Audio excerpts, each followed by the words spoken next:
1, play. So, welcome back to Shining Force Part 8. I've returned to Mariania, the Mage City, because, as my brother pointed out, there's a couple of funny scenes I can show off right now.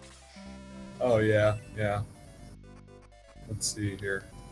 Oh, you're gonna do this one. This one's first. Pretty funny. I rewatched Clement's summary of Final Fantasy IV's plot, and now I know what you were talking about.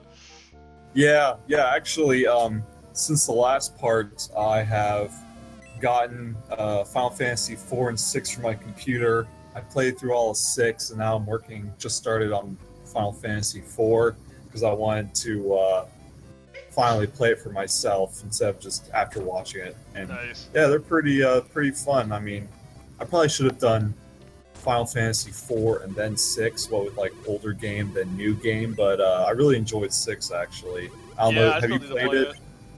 Yeah, it's I really like there's the relic system in there.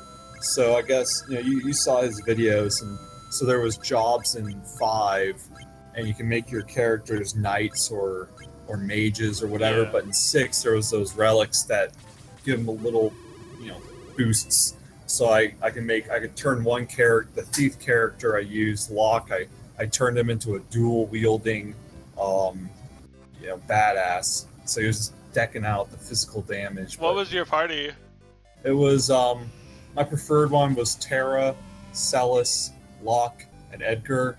Terra was the black mage, Celis is the white mage, Edgar was a dragoon, and Locke was a dual wielding badass. He had the stuff that let him hit like 8 times. Yeah, did you watch the Brain Scratch Final Fantasy 6? I did a long time ago. I think they used Sabin having that thing where you could hit like 8 times in a row. I remember Sabin doing that in their playthrough. Yeah, I wanted to try Lockout just because from the I took a cursory glance at like character guides just to see how you could build them and what you could do with them, and it seemed like Locke just had better potential because he could get better armor and better weapons than Sabin. Cool.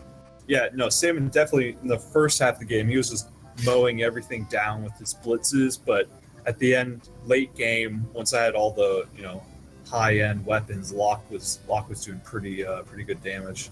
Yeah, so we're 3 minutes in, and we haven't talked about Shining Force at all, but I just showed off 2 comedy scenes in this town. There's not much to say about it, but if you thought they were funny. You get turned into a chicken, and the guy summons a, horrifying demon. He says, I'm going to summon the most horrifying demon ever. I feel like a game developer was going through a divorce or something. Oh, Jesus. What happened? I used the speed up function to quickly get from point A to point B there, but as you can see, it's so fast. It's like there's no between normal game speed and like 1,000%, at least in the emulator I'm using, so I don't use it very much. Oh, and speaking of that, 1,000%, that helps so much on the random battles in Final Fantasy VI with the Magus site, where you could it's you fight a battle, you get a certain amount of magic points, and then you can learn spells. And I just held down the space bar, held down A, so it just did auto attack on all the enemies. And so much grinding was done in 5 minutes. There's probably like 20 minutes of grinding. That's cool. 30 minutes of grinding down to just 5 minutes. It was kind of game breaking. I literally could get every single spell on every single character, whether or not they use it. All I really needed to do was put on heal on each character, so they could just heal in case Celis or Terra wiped out. But no, it was fun. Oh yeah, and this fight. It's really tough in the remake. I was gonna say, actually, even in the normal game, this is another little difficulty spike. Like these puppets, at least in the GBA version, they can hit surprisingly hard. They can they can poison you, and one form of the puppet, either the purple or that tan one, has the freeze spell. The tan ones are the ones with the freeze spell. Yeah, and then these dire clown. Wow, they're coming right at you. Yeah. He made them much more aggressive. They can also attack from 2 squares. Oh yeah, they're like a really bulky, high damage dealing enemy. Yeah, this is definitely the part in the original game. This fight and the next fight, they're just like, hey, just kidding about how easy we were. We actually have a couple of hard fights. And, Yeah. Yeah, no, that is... Oh, wow, they have one. That might be the last time it really happens. I can't remember 2 fights in a row that are this difficult. Yeah. You just kind of back off from it. Oh, and we got Arthur now. I guess we talked over his little. Yeah, I showed him off screen. a little bit. Basically, when I was showing him off, I would have said like, his stats are really not good, and they won't be good for a while. But he does have 1 magic point, which kind of promises that he will get magic later on. What level? It's at level like 10 or something that he gets Blaze, or is it lower? He gets Blaze at 10, and he gets Freeze, and he might get Bolt at 20. I'm not entirely sure when he gets Bolt. Yeah, that's like I said. It takes him a while to get good, and the magic to me is more. It's not very powerful. And by the time he learns his magic, he could do way more damage with his spear or his lance. But it's still like a fun little gimmick to have on him. Yeah, I only use it to.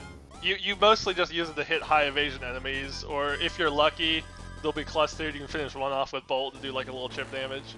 It's just a minor cool thing to have.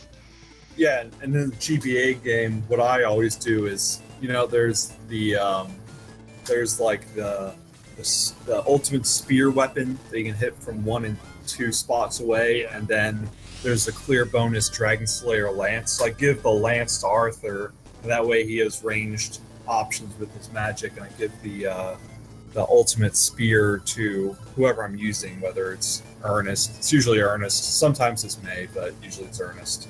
Oh yeah, and there's the Marionette. They buffed, or the modder buffed him. He's got infinite magic. Well, not infinite, but when you see 2 question marks, it means they have over 100, and usually in their health or magic. I really kind of enjoy that. It's just like, oh, what the fuck? I don't know how much she has. Holy shit. They regularly use that in Shining Force 2, which is a little weird. I wonder if there was just like a tradition, because regularly, especially at the end of the game, enemies have over 100 health or magic, and they just still use the question marks. Nice. Oh, these I was gonna say these guys are surprisingly hard, but you're just wiping them out pretty quickly. Yeah, they are more. They're more of an offensive threat. I think all these enemies don't have much in the way of defense, but if you let them attack, they do a lot of damage. And this was a hard fight to grind Arthur in, because it's not exactly friendly to just sitting there. I had a lot of deaths. I would have something like 8 party members die, because I'm babying Arthur along and waiting for him to finish off the enemy.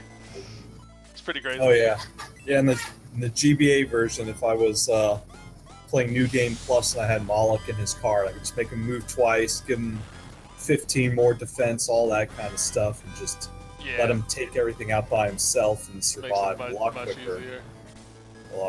That and I completely forgot that the emulator has the speed up button, so it's it's so quick to just grind. You select your guys' moves and then you just hold down the speed up button over all the other enemy moves and you're back. Yep. It's kind of a joke, really. Yeah, and it's weird seeing hands still here. Yeah, so you can find a steel arrow in this fight, which is the next level of arrow. I did that off screen. It's that open treasure chest right up there. So that kept him level with the party in terms of damage output. Oh, and I forgot if we mentioned this in the last part, but in this version, can you open chests while you're moving around on the battlefield? Yeah, in fact, there's one fight in like chapter 8 where if you open the chest in the middle of the fight, it's one item, and if you open it after the fight, it's a different item. And he hid a second of the Valkyrie, the best spear in the game, in either the one you open during the battle or the one after the battle. So I have to look it up and do it in a very specific way, because I probably will use 2 knights.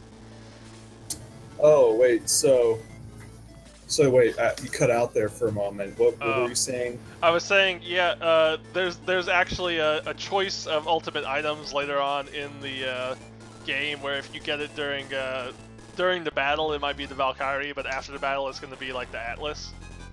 Oh, okay. I have to look up which way is which, because I'm gonna probably use 2 knights. Yeah, I mean, it's sad, but there's really no point in getting the Atlas. There's really no point in having Lucre Court. Yeah, they're not great. There's so many other melee fighters you can get. Oh, and I just saw what spells does Chris have? I saw heal. Heal, slow, and quick right now. Okay. See, I never used her, so I actually have no idea what spells besides heal she learns. Her last one is Aura. Oh, I guess I was supposed to talk about the Steel Arrow there. I forgot. Oh, there you go. Good job, Steel Arrow. Yeah. Oh, and that was something else I wanted to mention. The whole permanent stat boosting items like the Bread of Life and Power Wine and all that. Yeah. I did not know that the benefits from them got erased when you promoted. Yeah, I didn't know that either. Did you look that up? Someone mentioned it on the forum or something. I've known it for a while, but I didn't know it the first time I played the game. So I'm obviously saving them now. Yeah, all these years I've played the GBA version and been using them since the very first one you get. Yeah. All those wasted stats. Wow.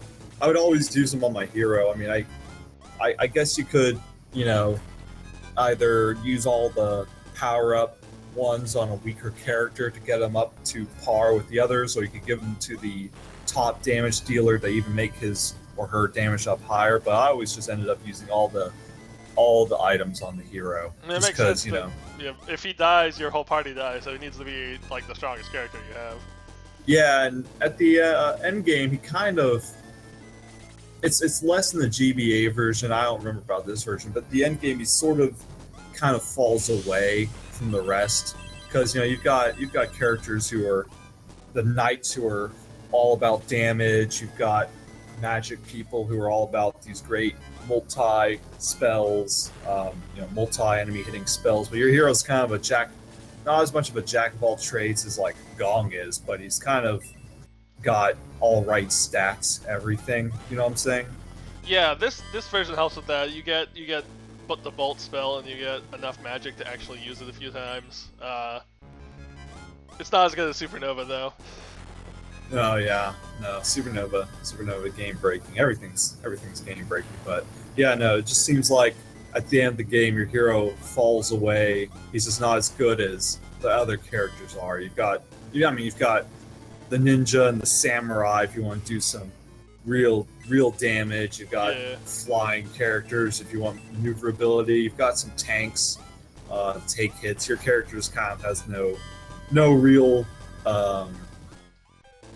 nothing he excels at that other characters don't, which I guess is all right if you want him to be so important and be used so much. Yeah, they couldn't make him too strong, or the difficulty. Well, the difficulty in the original doesn't exist, but considering that you have to keep him alive, he can't be like the strongest character in the game. As you see right there, I'm just running away. Like I don't know if I would get one shot by the Marionette spell, but I don't want to chance it, so he's just gonna be hiding down there. Like a brave hero. Yeah, I was gonna say this hero is he's not really inspiring. He's a very practical hero. I mean, I can't remember. What are we doing here right now? Like, what was our mission? We're gonna go save the mayor's kid, because if we save the mayor's kid, he'll give us his boat so we can go chase after Kane. Yeah, okay, I knew the kid, saving the kid part, but so we're just going after Kane. What was the original mission? I can't remember what we're tasked with in the beginning. The original mission is just to go check out the Gate of the Ancients because Runefast is there. And then everything kind of snowballs from there, because by the time you get back, your city has been attacked and the king got killed. And then you have I mean, I know the gate part, but after that, like, once the king's killed, what does he tell us to do? What's our whole purpose? Because we don't know. They don't know some later spoiler stuff. I think he just has a very general go stop Runefast, stop him from opening the Gate of the Ancients, because we don't know what's behind it and it could be really dangerous. Something like that. It's very thin. Yeah. Alright, now we're finally getting to the boss. This is the first real boss. I mean, there's no other bosses. Okay, he's Skeleton. The first unique boss. Yeah, he's the first boss who will not be showing up as another character again. And he is a bitch. No, it's I remember in the Genesis version, this version, he was pretty formidable. And then in the GBA version, you got Tarasu's card if you're doing New Game Plus. Yep. So that just makes this whole thing a joke. But if you don't have it, it's still actually a pretty hard fight.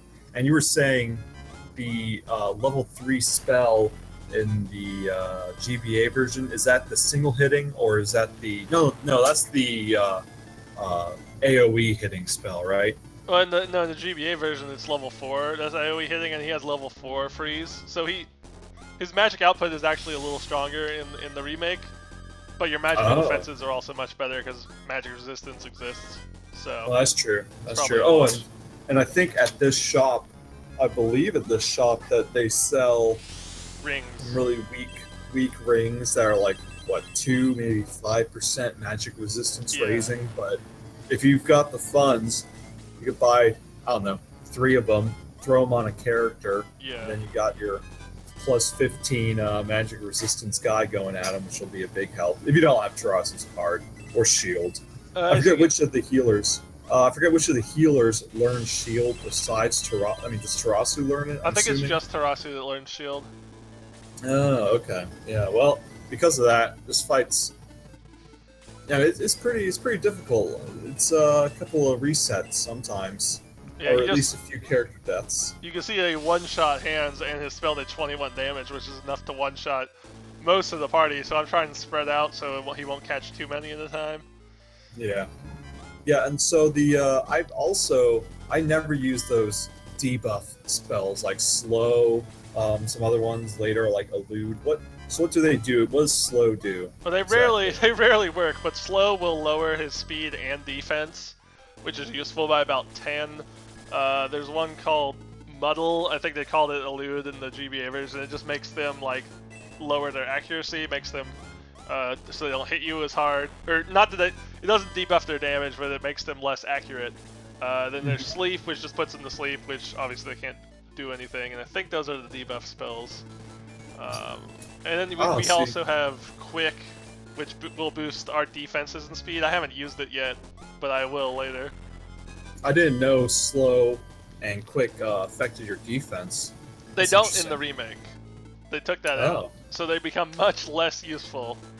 Yeah, I mean, I literally have never used any kind of buffing move except for the ones Narsha has, and those are really circumstantial. But that's of all the things to change for the harder in the GBA versions, it's the support and the buffing and debuff spells. It's a strange decision. It is. Yeah, we're lucky there. He only used his physical attacks, so he could have. Yeah. Why would he?